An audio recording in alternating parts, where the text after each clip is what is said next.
taga Baliwag, Bulacan. Yan. At nakapunta na ba kayo ng Baliwag? Narinig nyo na yung Baliwag? Ayan, narinig nyo. Doon po siya pinanganak. Naging believer po siya year 2010. Wow, 2010, 2025 na. 15 years na po. Through cell group. Yan. Di po ba nagsi-cell group po kayo? May cell group ba kayo? Anong tawag doon? Sa ginagawa niyo yung small group lang. So, cell group. So, doon naging believer si Pastor Ray dahil doon sa ginagawang cell grouping. At nakita niya doon, syempre, yung kanyang maganda at mapagmahal na asawa. At sa biyaya po ng Panginoon, naging pastor po siya 2024. At ngayon po ay siya po ay nagmula sa JCIM, Tangos, Baliwag, Bulacan. Head pastor po siya doon.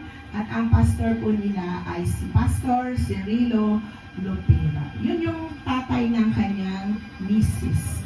So pag kayo ay gustong magkaroon ng partner, ay mas maganda po na maghanap po kayo ng lingkod ng Diyos. Amen? Ayan. At ang kanyang position po doon sa JCI, pag-approach ko sa iyo, kasi nung in-inform nila ako, sino daw yung mag-talk, bigla po ikaw pinaisip sa akin ni Lord. Yun pala, youth ministry po pala ang iyong leadership. At siya po ay good husband to his one and only wife, Atlea Salvador. A good father to his 3 kids, Faith, Zam, and Praise. Grabe, ang ganda ng pangalan ng mga anak mo, Pastor. Faith, Zam, and Praise. Alam niyo po ba, yung mga pangalan po natin ay may meaning. Di ba?